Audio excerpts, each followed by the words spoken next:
नमस्कार. Lush लँडस्केपच्या seasonal plantation सिरीजचा हा 3rd episode आहे. ह्यामध्ये आपण आज परत मेरीगोल्ड आपला जो प्लॉट आहे त्याच्यावर आलेलो आहोत. एकदा सगळ्यांना आपला प्लॉट दाखवा.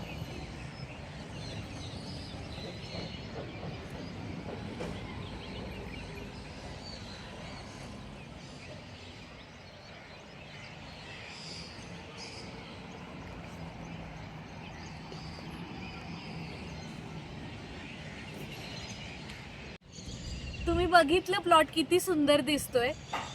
तर सर आज नक्की कितवा दिवस आहे लागवडीपासून? आज झेंडूची लागवड केल्यापासून आजचा मॅडम 10वा दिवस. आणि आपण बघितलं काही लोक कामं करतायत, तर ती कोणती कामं चालू आहेत प्लॉटवर? आपल्या झेंडूच्या रोपांना टॉप पिंचिंग करायचं काम चालू आहे. टॉप पिंचिंग हे काहीतरी नवीन शब्द आपण आता त्यांच्या तोंडून ऐकला. सर, टॉप पिंचिंग हा कन्सेप्ट नक्की काय, तो तुम्ही आणि ते कसं करतात त्याची प्रोसिजर ही आमच्या ऑडियन्सला तुम्ही दाखवाल का? हो नक्की. एखादं रोप घेऊन तुम्ही दाखवलं तर बरं होईल. हो.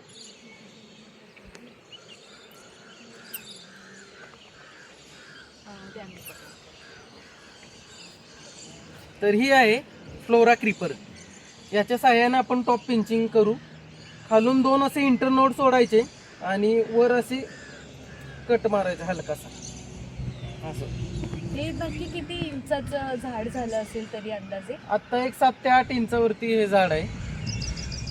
म्हणजे तुमच्या लक्षात आलं का, 7 ते 8 इंचाचं झाड जेव्हा होईल तेव्हा वरून टॉप पिंचिंग म्हणजेच 2 इंटरनोड सोडून आपल्याला हे कट करावं लागणार आहे. आता नक्की ह्याची ॲडव्हान्टेज काय, आपण का केलं हे सगळं?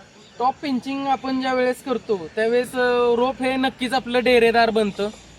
ज्यावेळेस झाडाची शाखीय वाढ होत असते त्यावेळेस नवीन फुटवे त्याला मिळतात आणि नवीन फुटवे जर मिळत असतील तर तेवढीच आपली फुलधारणा जास्त होते झाडाला आणि झाड सुबक आणि डेरेदार. जर आपल्याला सीझनल लँडस्केपिंग करायचं असेल तर आपल्याला नक्कीच झाड हे डेरेदार लागतं. त्यासाठी आपण याची टॉप पिंचिंग करतो. म्हणून आता तुम्ही जसं सांगितलं की सीझनल लँडस्केपिंगसाठी, पण जे शेतावर काही शेतकरी ज्यांचं उत्पादन घेतात ते पण टॉप पिंचिंग करू शकतात का? नक्कीच मॅडम, टॉप पिंचिंग करणं फार गरजेचं आहे. ज्यावेळेस आपण टॉप पिंचिंग करू त्यावेळेस आपलं ज्यावेळेस मदर ब्रँच आपण वरची ज्यावेळेस काढून टाकतो त्यावेळेस नवीन झाडाला नवीन शाखे नवीन फुटवे फुटले जातात आणि जेवढे नवीन फुटवे फुटतील तेवढी नवीन फुलधारणा होते आणि प्रोडक्शन जास्त होण्यास आपल्याला मदत भेटते. किती छान हा कॉन्सेप्ट आहे ज्याने यील्ड इन्क्रीज होते आपल्या फार्मचं. आणि सर, आत्ता मला एक प्रश्न होता तुम्हाला की आपण हे जेव्हा सगळं कटिंग करतो, तुम्ही जेव्हा मागच्या वेळेस बोललात की आपण जेव्हा रोपं लावली तेव्हा आपल्या हातामुळे किंवा आपण कुठली एक्सटर्नल यूज करतो त्यामुळे बुरशी जाण्याची शक्यता असते. मग आता टॉप पिंचिंग करताना आपण कैची वापरतोय, क्लिपर वापरतोय, मग ह्याने काही प्रॉब्लेम होत नाही का? नक्कीच मॅडम, बुरशी ही येते कारण वरती आपण पिंचिंग केल्यानंतर बुरशीचा प्रादुर्भाव थोडासा वाढतो.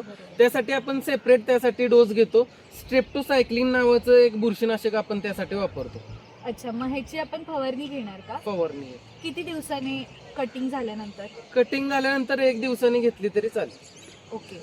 मग असा हा कन्सेप्ट होता काय टॉप पिंचिंगचा.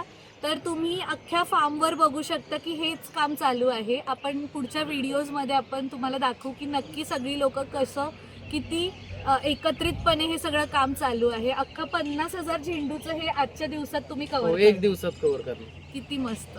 ठीक आहे, पुढे आम्ही तुम्हाला दाखवतो.